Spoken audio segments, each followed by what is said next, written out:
What's up, everybody? Welcome back to another video, and today we're going to talk about the Callisto protocol. I'm going to go about this video a little bit differently than my other game reviews. I usually do a pros, cons, and mixed list, and then give you an overall score of what I give the game. Now, I might still give you a score. I don't know. I'm sitting here working on some stuff, and so I don't really have anything written down. I'm going to go from the dome this time around. I'm not really going to have anything labeled out. So I'm just going to talk about some things and really just kind of, I guess, I don't want to be like the white knight of this game because it does have its issues, right? So upon release, this game has not gotten the best issues, right? I'm hearing the PC is playing like shit.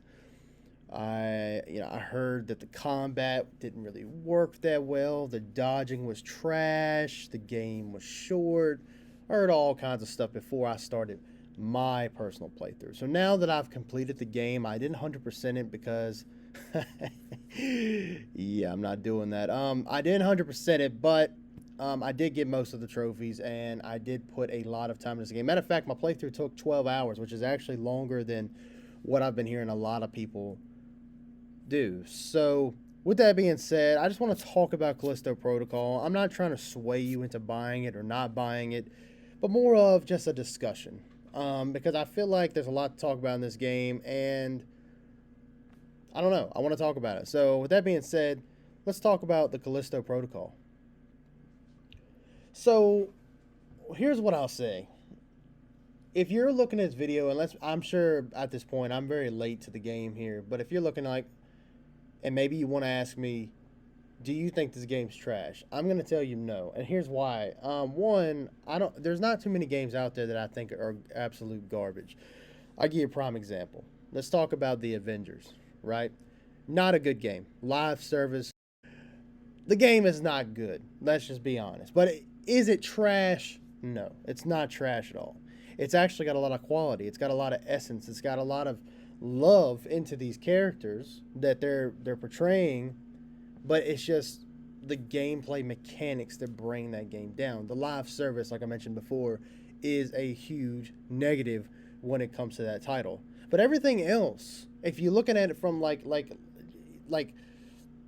at a face, it's not a bad game. And so that's kind of how I'm looking at Callisto Protocol, and I would even say that more with Callisto in the sense that it's definitely a more established game than Avengers was at launch. And so, with that being said, let's get into our basics, right? I think you guys have seen the visuals already. This game is like lifelike. Josh Duhamel and the actress that plays Kamiko in The Boys. I'm sorry, I do not know the actress's name. She's a good actress. They look lifelike. All the characters look outstanding. It almost, I know I've said this before in other reviews, but it really doesn't feel like I'm playing a game. It feels like I'm more watching like a Netflix movie, and not a very good one. Which a lot of Netflix original movies aren't that good. So what do I mean why it's not that good? Well. So graphically, like I was saying, is top notch. Here's where we get a little spotties when we get into the gameplay. The gameplay, I think, is what's going to turn most people away. So let me just start off with this, okay? The shooting is decent. The shooting is satisfying. When you can blow the limbs off of your enemies, just like you could do back in the original Dead Space, Resident Evil 2, it's really, really satisfying. And so when it's done right, it's done really, really right. But I think where the problem lies is the dodging and the enemy health bars. The enemies are absolutely ridiculous in this game, dude. They take about 10 shots from either your gun that you're using or your baton that you pick up early on in the game, and you can max your baton out to its highest potential, and it still takes 10 hits to kill these enemies. And same's good with your weapons. You get your handguns. You got a tactical handgun. You have your short barrel shotgun. Then you actually do get a shotgun. I think it's called a riot gun in this game. And then by the end of the game, you get an assault rifle. And I'm probably missing one or two there. All these feel powerful, but not as powerful as I feel like they should be. I feel like the enemies take way too much damage. But as a plus side, and we'll get back to the negative, the telekinesis gloves that you pick up where you can grab your enemies and throw them into spikes and fans and stuff like that is really awesome, but it's super limited. I hate how limited it is. Like, you can only pick up like 2 enemies and then you can't use it anymore. Now, I'm not saying that I want to just spam the hell out of that ability, right? That wouldn't be fun. That wouldn't really bring challenge to the game if I could just sit in a corner and just use my telekinesis to slam an enemy into a wall or a fan or whatever. But I do wish we could use that a little bit more. It's a gameplay mechanic that works really, really well. It's one of the, it's. I think I heard somebody say in one of their reviews that this game does a lot of things, but only a few of those things do they do well. And one of those things is the telekinesis. I do feel like being able to grab your enemies and sling them against the wall and smash them into fans and whatnot, and into each other, right? You can do so much damage by just slamming one enemy into another one. It does a ton of damage. Still not as enough as it probably should, but just doing that alone is really, really, it's very visceral when it comes to the combat. And it's really awesome, and it's a really good time where you can time it perfectly. So let's get back to the other negative. Let's talk about the dodging.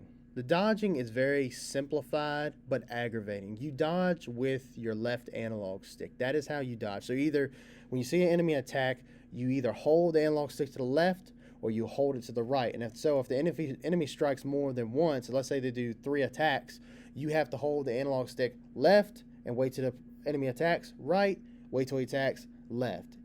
And so it's kind of simplified, but it's also kind of annoying because when you're trying to get the hell away from these guys, because they are way faster than you tend to die a lot, and you will die a lot. Unless you're just goated. I don't know. Either I'm just really trash, or I just feel like the hit points, the hit markers in this game are really bad. These enemies take way too much damage for the things you're upgrading. But with the negatives, I also will say the environments were really, really well done. I love the look of these environments. You go through different creepy hallways. You have the sewer parts, which is like in every survival horror game, if you can even call this a survival horror game. But the sewers, you have these creepy labs and rundown train stations. You're outside in some parts, and it's really, really cool. And I love the environment. I will say this game is not that scary. It is more suspenseful. It's not really scary. It's very generic. The story goes in a very plain way that we've seen 1,000 times before and done way better in other media. But all in all, it's a decent experience. It's not like I wasn't at the edge of my seat seeing what's going on with the story. Really, you just want to know, hey, why is everybody trying to eat my face? And you find that out, but it's just not as satisfying as you would like it to be. But with me saying that, and I've beaten the game. And I will say this. I'll say this and then I'll tie it on up here. The enemy design in this game is a double-edged sword, because I do think the enemies do look pretty good. Like the enemy encounters you and then the infected that you fight, they look awesome. But this game does happen to reuse boss fights over and over again. There's this 2-headed bastard that you have to fight like 3 or 4 times. And the first 2 times, he was whooping my ass pretty bad. But a third or fourth, I took him down fairly quickly. But they are super bullet spongy. And when you fight them once, you're like, there's nothing else to really bring to the table when you fight them the second, third, and fourth time. And that was kind of frustrating. And that kind of goes along with a lot of these same tropes. You walk through a doorway, there's like this long-necked, I don't know. They come out of this like pussy-looking thing off the ground, and they grab you and they bite your neck, and you got to spam triangle or Y if you're playing on Xbox to get the thing off of you. You open up a locker, this little bitty like, I don't know, them little bitty like crustaceans you find in like Death Stranding like hop up on your neck, and you got to stab the shit out of it, get off of you and stuff. It's just those same tropes they reuse over and over again. And like at first when it happens, you're like, oh crap, that was pretty scary, or a good jump scare. But then after a while, it starts to get very, very old. So with that being said, let me wrap it on up here. I'm not going to do the pros and cons. I kind of went back and forth here.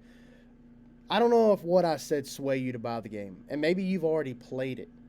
Of course, we always say Let us know down in the comments if you played it and what you think about it, because obviously everything I've said is completely subjective, and you may think, man, this is game of the year. To me, it was a decent enough experience that I enjoyed it, but the replay ability in this game is, for me, it's just not that high. Like, I don't think I will go back to this game. I do hear some DLC is coming out for it, and I will check it out then. But right now, I'm done. It's a very exhausting experience by the end of it. I will say, when I was done, I was tired. Um, Especially that last boss fight, man. That shit was ridiculous. But anyway, yes. So how do I feel about the game? I think it's a decent experience. I will say maybe wait till a sale. I'm sure it'll drop down to $30, $40. I would easily pick this game up for 30 or $40 because it's definitely worth it there, and it's worth the experience. It's worth to see the environments and the character models, and some of the fights and encounters are really, really fun. I just don't know if it's worth a $70 price tag. But then again, that's subjective. You may look at this and go, wow, that's definitely worth my $7. I'm going to go buy it right now. And you know what? That's fine. I don't think you'll be disappointed. I'm not. I'm not disappointed in the money I spent. I would just say, from the experience that you get, the length of the game, which isn't super long, and all the stuff that I mentioned before, $40 or $50 is probably a better price for this. But again, that's just how I feel.